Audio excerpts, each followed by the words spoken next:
At the end of the Second World War, Germany was a devastated country, but Luxembourg was still a relative land of plenty. The sole bridge between the two countries had been destroyed, and only the very daring attempted to swim across the river. We'd swim across, with our clothes in a bundle tied to our heads. Then we'd go shopping there, and stuff our pockets with candy, and then swim back.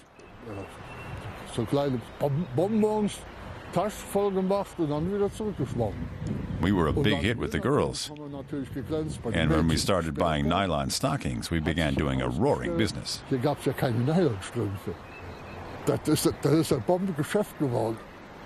Encouraged by their success, Albrecht Geltz and his gang of smugglers became increasingly daring.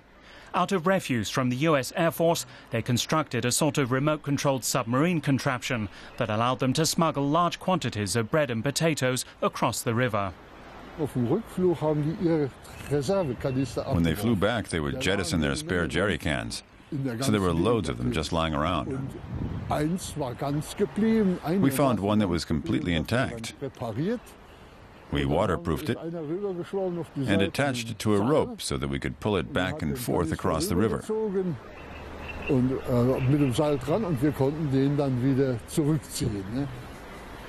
Geltz's arch enemy was Manfred Borg, the policeman who patrolled the border.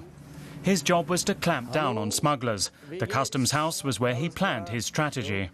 This is where the customs clearance counter stood. Over there was a small room which served as a sort of common room for the border guards, where they could drink coffee.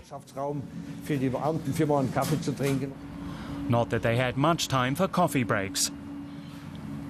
They had to keep one eye on the big guys and the other on petty smugglers.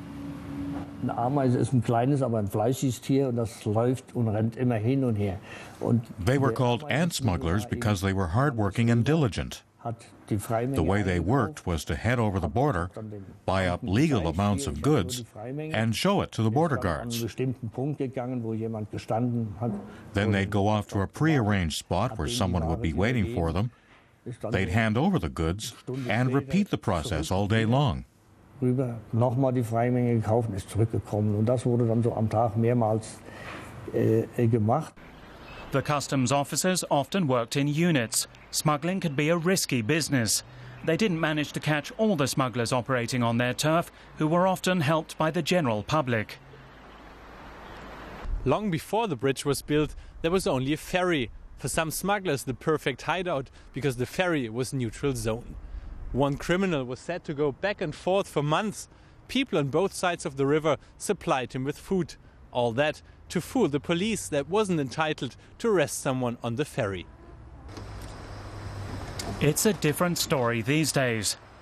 People come from far away for Luxembourg's cheap gasoline, coffee and cigarettes.